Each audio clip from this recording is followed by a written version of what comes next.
Where are the bullets? It's loaded. It's fine. Mom. Mom!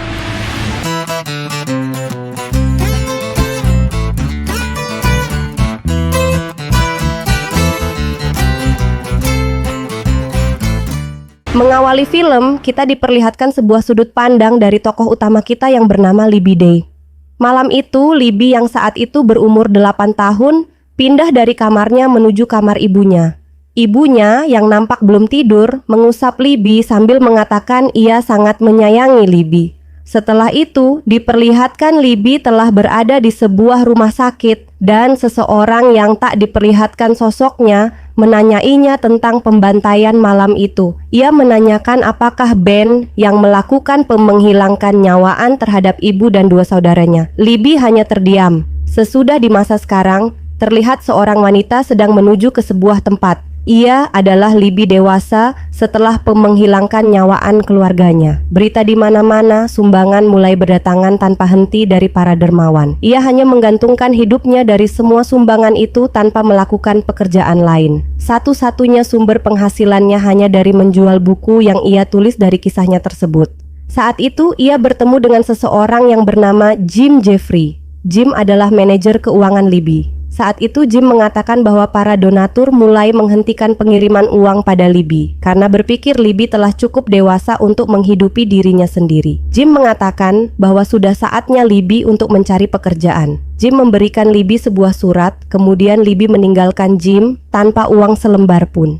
It could turn out to be a blessing in disguise and lead you into an exciting new phase. Libby kemudian membuka surat yang dikirimkan oleh seseorang bernama Lyle Ward. Ia mengundang Libby agar bersedia datang ke grup yang ia kelola dan dia bersedia membayar $500 pada Libby untuk sekedar menunjukkan diri di grup tersebut.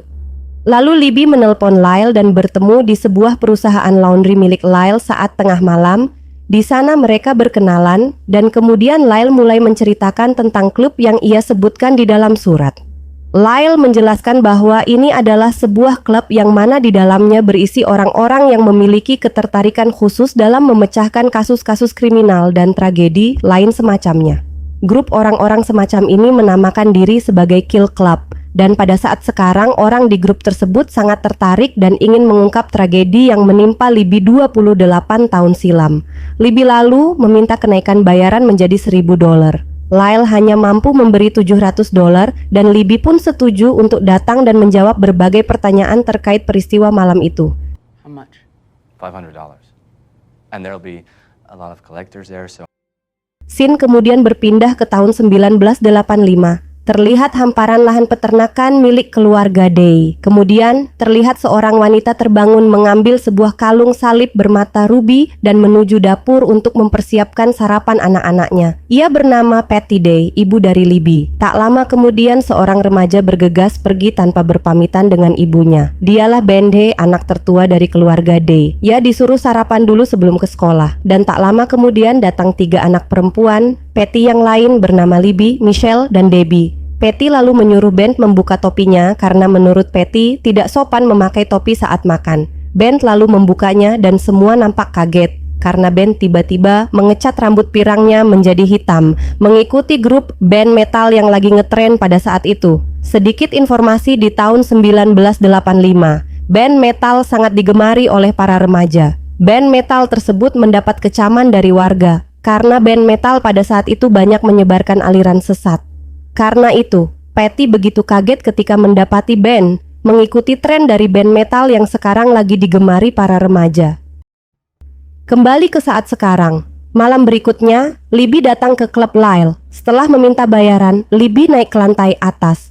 Di sana Libby melihat orang-orang tengah melakukan rekonstruksi sebuah kasus. Mereka begitu serius menangani sebuah kasus kriminal lalu mengatakan bahwa klub itu juga membuat sebuah organisasi pemecah kasus kriminal. Mereka telah banyak membongkar kasus-kasus kriminal dan menerima bayaran tinggi. Karena di dalam klub tersebut diisi oleh orang-orang yang berpengalaman seperti pensiunan detektif dan orang-orang semacamnya yang sudah tidak aktif lagi di dinas mereka. Setelah itu, Libby juga melihat beberapa orang tengah memeriksa sebuah kasus menghilangkan nyawaan berantai, yang mana menghilangkan nyawaan itu telah terjadi di berbagai wilayah dan memakan banyak korban. Libby kemudian diperkenalkan dengan orang-orang di dalam klub yang telah lama sekali mendalami kasus pembantaian keluarga Libby. Seorang bapak-bapak mulai menginterogasi Libby, membacakan urutan kejadian dari saat Libby mendengar suara tembakan dari kamar utama hingga ia berhasil lolos karena meloncat dari jendela kamar ibunya. Kemudian bersembunyi di gudang. Libby terlihat menyimak dan semua yang disampaikan bapak tersebut benar seperti yang Libby alami. Seorang wanita yang bernama Magna tengah berusaha memperjuangkan kebebasan. Ben berasumsi bahwa Ben tidak bersalah karena pada saat Libby bersaksi, ia dalam keadaan bingung dan masih sangat muda untuk menjadi saksi kasus semacam itu. Selain itu, ia juga menambahkan bahwa ayah Libby yang bernama Runner juga patut dicurigai sebagai pelakunya karena pada hari itu juga sempat terjadi pertengkaran antara Runner dan Patty. Intinya semua orang dalam klub tersebut ragu dengan kesaksian Libby dan berasumsi bahwa Ben bukan menghilangkan nyawa ibu dan saudaranya. Libby mulai kesal dengan orang-orang di dalam ruangan itu yang mulai memojokkan dirinya bahwa ia telah memberi kesaksian palsu. Magna mengatakan Libby adalah pembohong. Libby kemudian keluar sambil mengatakan bahwa semua orang di dalam ruangan tersebut satu pun tidak mengetahui apa yang terjadi. Father, lazy little liar. Yes, that's what you are. Kembali ke tahun 1985, terlihat Ben remaja menuju ke sebuah gubuk. Ben ke sana untuk mencari seseorang bernama Trey Tepano. Ia adalah orang yang mengajarkan Ben sebuah aliran sesat. Namun ia tidak mendapatinya di sana dan hanya mendapati beberapa remaja yang tidak mereka kenal.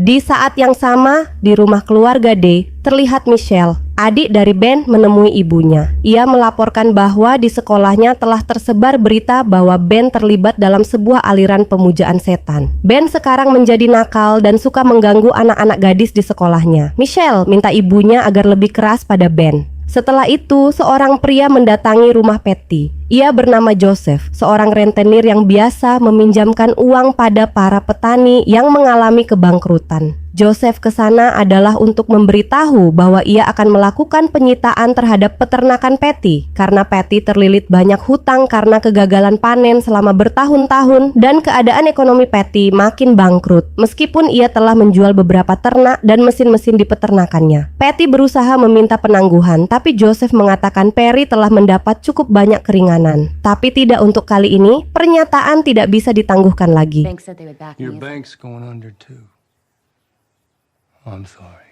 Kembali ke saat ini, Libby makin hari makin meragukan kesaksiannya sendiri. Ia baru sadar bahwa ia juga tidak melihat pelaku menghilangkan nyawaan malam itu. Ia merasa seperti dalam keadaan bingung menjawab semua pertanyaan yang ditanyakan oleh para penyidik kasus menghilangkan nyawaan malam itu. Ia lalu kembali mengajukan diri untuk lebih terlibat dalam klub untuk menguak kasus Ben. Namun, dia meminta imbalan lagi untuk semua bantuannya. Ia berjanji akan menemui Ben untuk mengklarifikasi kejadian malam itu. Setelah menerima bayarannya, Libby menemui Ben setelah hampir 28 tahun tak bertemu. Mereka mulai berbincang berbagai hal selama mereka tak bertemu. Selain itu, Libby juga menanyakan ayah mereka yang hilang entah kemana. Dia menanyakan Ben apakah ia pelaku dari menghilangkan nyawa ibu dan saudarinya. Ben mengatakan dia tak menghilangkan nyawa siapapun malam itu. Ia memang marah pada banyak orang, namun tak mungkin ia menghilangkan nyawa keluarganya. Libby tak mempercayai kata-kata Ben karena Ben selama ini tak berusaha mengajukan banding atas kasusnya. Sebelum pergi, Libby sempat melihat tato di lengan Ben yang bertuliskan Polly. Ben mengatakan itu adalah nama mantan pacar Ben yang dulu.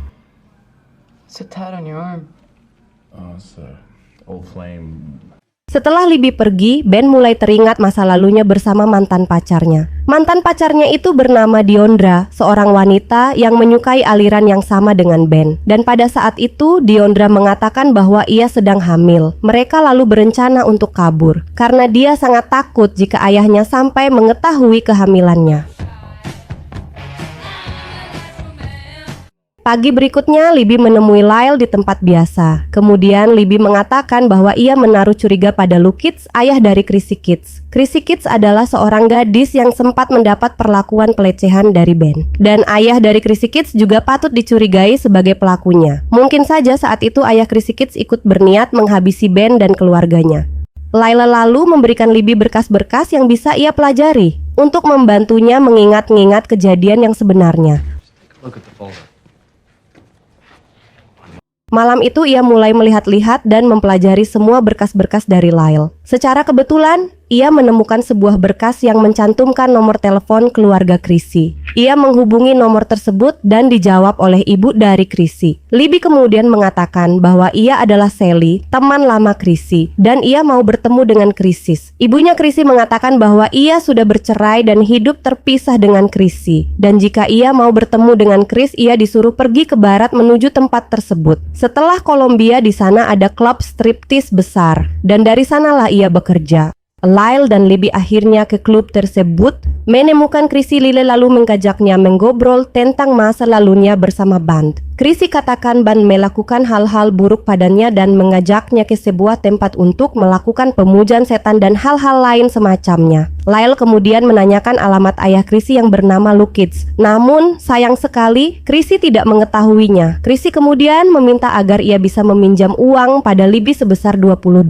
Libby diberikan pulpen untuk menulis nama dan alamatnya agar nanti Chrissy bisa ke sana untuk mengembalikannya. Libby lalu memberikan nama lengkapnya yang sepertinya membuat Chrissy sadar bahwa ia sedang berbicara dengan adik dari Ben. Setelah selesai urusan dengan Chrissy, Libby kembali ke apartemennya. Ia mulai melihat-lihat barang-barang kenangan, masa lalu ibu dan dua saudaranya yang bernama Michelle dan Debbie. Tak sengaja, ia menemukan buku catatan Michelle di sana. Michelle banyak menulis kekesalannya pada Ben dan juga pacarnya Ben yang bernama Diondra. Libby lalu mencari tahu siapakah Diondra dari buku alumni sekolah Ben.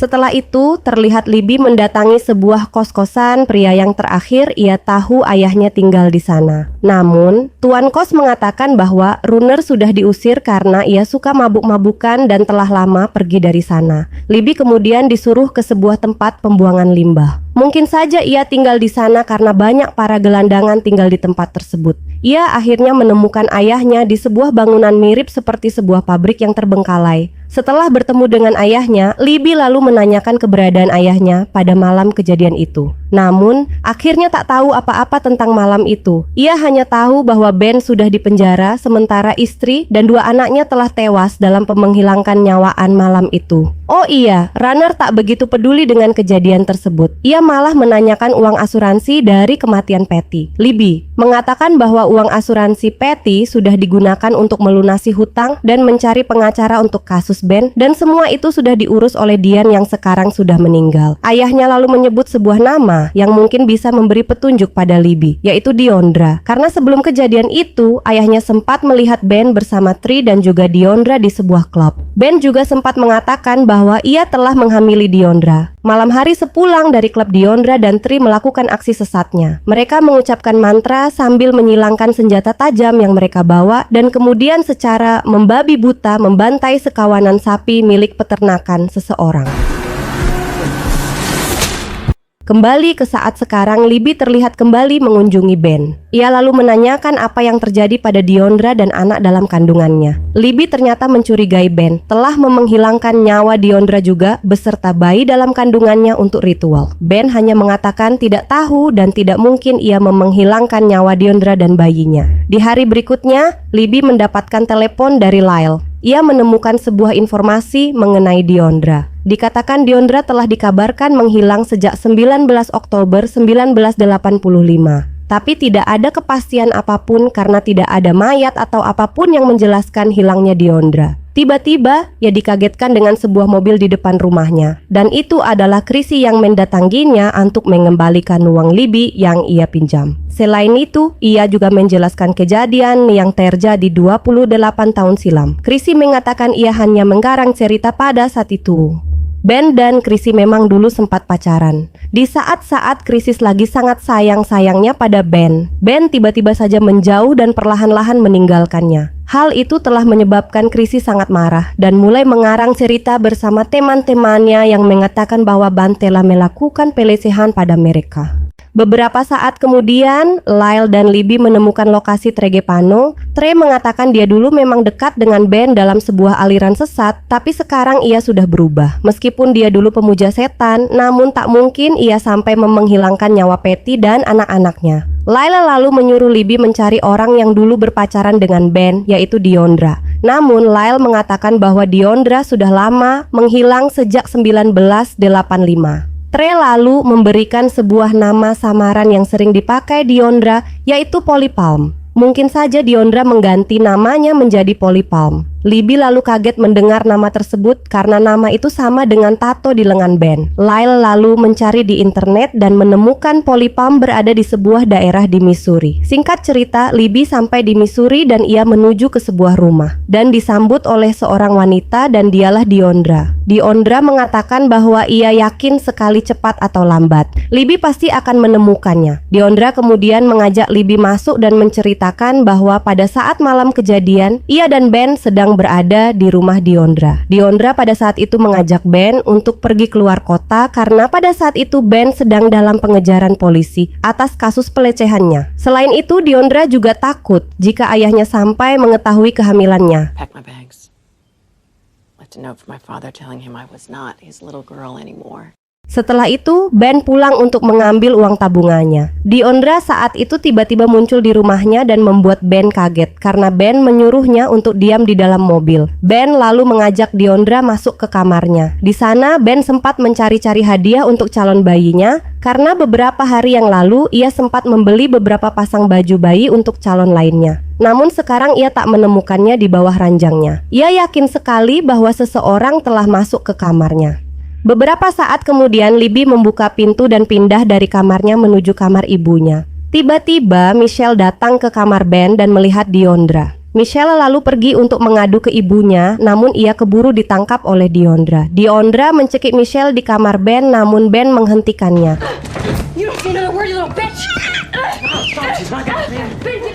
Kembali ke saat sekarang, Libby lalu menanyakan bayi dalam kandungan Deondra dan ternyata bayi Deondra sudah tumbuh dewasa dan dinamai Crystal. Setelah berkenalan dengan Crystal, Libby kemudian meminta diri untuk ke kamar mandi dan ia disuruh memakai kamar mandi Deondra yang berada di lantai atas. Di kamar mandi, Libby mendapat telepon dari Lyle dan Lyle mengatakan bahwa timnya menemukan fakta bahwa ibunya Libby ternyata memakai jasa malaikat hutang untuk menghilangkan nyawa dirinya agar uang asuransi jiwanya keluar dan dapat menutupi semua hutang. Dan fakta yang lain adalah pelaku dari menghilangkan nyawaan itu bernama Kevin Deal. Dia menyebutkan dirinya sebagai malaikat hutang. Kembali ke flashback tahun 1985, suatu hari Patty terlihat nampak begitu pusing menghitung hutang-hutangnya yang semakin menggunung. Beberapa saat kemudian, saudari Patty yang bernama Diane datang berkunjung. Patty kemudian menceritakan bahwa rentenir akan menyita peternakannya. Beberapa saat kemudian terlihat Patty dan Diane mendapat panggilan dari kepolisian.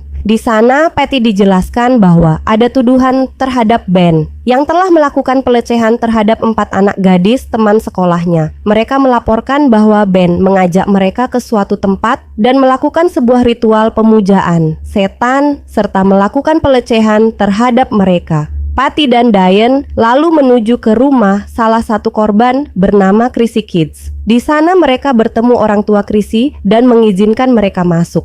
Namun setelah mereka melihat Chrissy ternyata begitu histeris melihat Patty dan menyuruh mereka pergi. Drunk if not worse. You're on welfare. Your meals come from food. Ben yang kemudian kembali ke rumah. Patty begitu sedih mendapat informasi semacam itu mengenai Ben. Mereka lalu pulang dan mendapati Runner, suaminya, sudah ada di rumah. Patty memang telah lama tinggal terpisah. Runner kemudian meminta uang pada Patty, namun Patty menolak memberinya karena sekarang ia sangat membutuhkan uang tersebut untuk menyewa pengacara atas kasus Ben.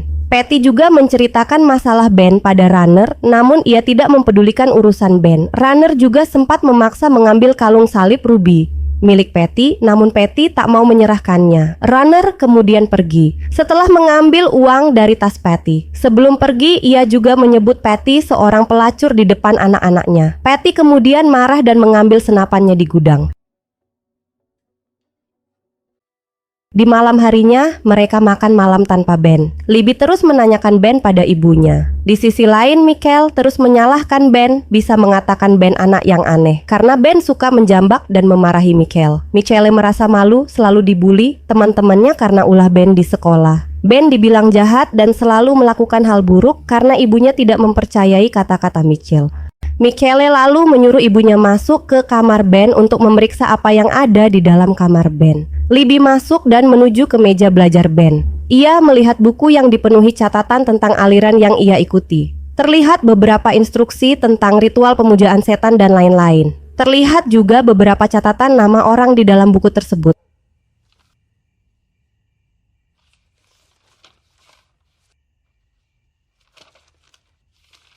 Di bawah ranjang Ben ibunya juga menemukan beberapa potong pakaian anak gadis. Tiba-tiba teleponnya berdering dan Patty menuju ke sana. Patty kemudian melempar pakaian yang ia temukan di dalam kamar Ben ke pembakaran. Ia kemudian mengangkat telepon dan yang menelepon adalah Joseph, pria yang datang untuk menyita peternakannya. Joseph mengatakan bahwa ia masih mempunyai cara lain untuk menyelesaikan kasus piutang Patty. Patty kemudian menemui seseorang yang dikirim oleh Joseph. Ia adalah Kelvin, si malaikat hutang. Ia mengatakan Patty masih memiliki harapan untuk putra-putrinya jika saja ia cukup berani untuk melakukan cara yang disarankan Kelvin. Kelvin lalu memberikan sebuah kertas dan pena untuk Patty. Patty kemudian pulang dan mengambil uang di lacinya, lalu meletakkannya di sebuah kotak di ruang utama. Setelah itu, ia lalu ke kamar anak-anaknya. Ia melihat anak-anaknya dengan tatapan mata yang menahan air mata kesedihan. Kembali ke saat sekarang, saat telepon berakhir, Libby meminta Lyle menjemputnya. Saat ia mau keluar, tiba-tiba ia melihat kalung salib ibunya ada di kamar mandi Deondra dan bisa dipastikan itu adalah milik Patty karena di balik dari salib tersebut bertuliskan nama nenek dari Libby. Bisa Libby tersadar bahwa Deondra adalah pemenghilangkan nyawa ibunya. Libby lalu mengambil kalung ibunya, lalu ia memasukkannya ke dalam sepatu. Kemudian keluar kamar mandi. Di luar sana ia sudah ditunggu oleh Crystal. Ia lalu turun tangga dan berniat keluar rumah, namun Deondra menahannya. Deondra mengatakan bahwa ia harus merahasiakan pertemuan mereka. Tiba-tiba Crystal memukul kepala Libby dari belakang. Were you at the house that night? Kembali ke tahun 1985, pada saat tengah malam Patty terbangun karena ia agar seseorang masuk ke rumahnya dan dia adalah Kelvin, si malaikat hutang. Ia lalu menuju ke kotak uang yang sudah disiapkan oleh Patty. Patty kemudian keluar kamar dan langsung ditikam pisau oleh si Kelvin. Kelvin kemudian merebahkan Patty dan mengatakan, ini akan berakhir dalam 30 detik saja. Worry it'll all be over in about 30 seconds.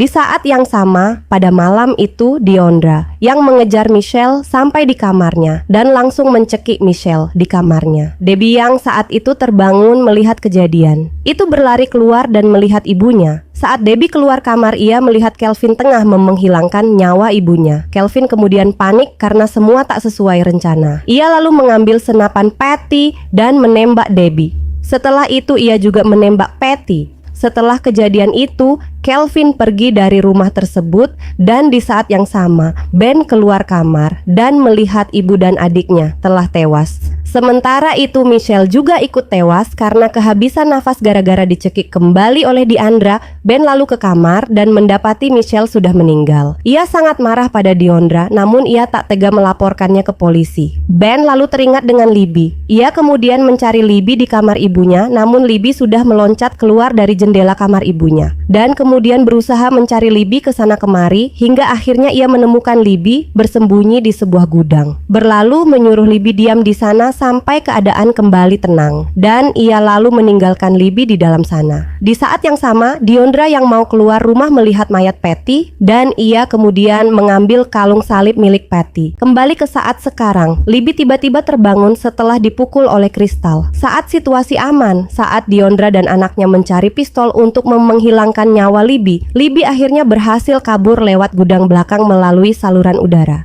Deondra dan Crystal lalu mencari-cari Libby kemana-mana, namun tak menemukannya. Mereka kemudian memutuskan untuk pergi meninggalkan rumah. Libby di saat persembunyian kembali teringat saat di pagi hari setelah pembantaian itu ia kembali ke rumah dan di sana ia mendapati mayat ibunya, mayat Debbie dan mayat Michelle di kamar. Libby tiba-tiba tersadar karena mendengar teriakan Lyle yang sedang memegang namanya. Libby kemudian keluar dan mencari Lyle.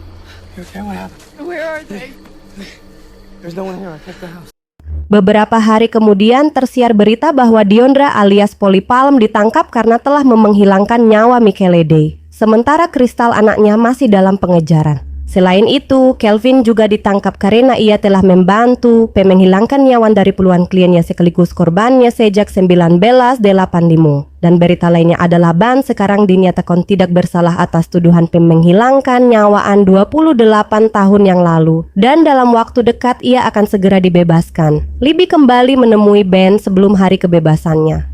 Di sana, Ben mengatakan bahwa ia memang sengaja melepaskan Deondra, meskipun ia tahu bahwa Deondra telah menghilangkan nyawa adiknya sendiri. Ben merasa kasihan pada Deondra jika ia sampai di penjara saat masa kehamilannya. Ben rela di penjara hanya untuk membuat Deondra tetap aman bersama anaknya dan kemudian minta maaf atas segala yang ia lakukan. Di akhir film, terlihat Libby mengunjungi tanah kelahirannya yang sekarang dimiliki oleh orang lain. Ia kemudian pergi setelah melihat anak pemilik tanah tersebut memanggil ayahnya. Jadi seperti itu alur cerita film Dark Places kali ini. Ternyata pembantaian di rumah keluarga Day adalah rencana dari ibunya sendiri karena ia tak menemukan cara lain untuk melunasi hutang. Ia menyewa seorang malaikat hutang untuk menghilangkan nyawanya agar ia mendapat sejumlah uang dari asuransi jiwa yang dimilikinya. Namun, semua tak sesuai rencana. Pada malam itu, Debbie datang dan memergoki si malaikat hutang. Untuk mencegah berita tersebar kemana-mana, si malaikat hutang kemudian menembak Debbie dan sekaligus menembak Patty. Di sisi lain, Michelle menghilangkan nyawa oleh Deondra karena kesal pada Michelle yang selalu mencampuri urusan Deondra dan Ben. Jadi, seperti itu alur cerita film Dark Places tahun 2015. Akhir kata, saya pamit. Jangan lupa subscribe, like, dan share, dan sampai bertemu di video berikutnya.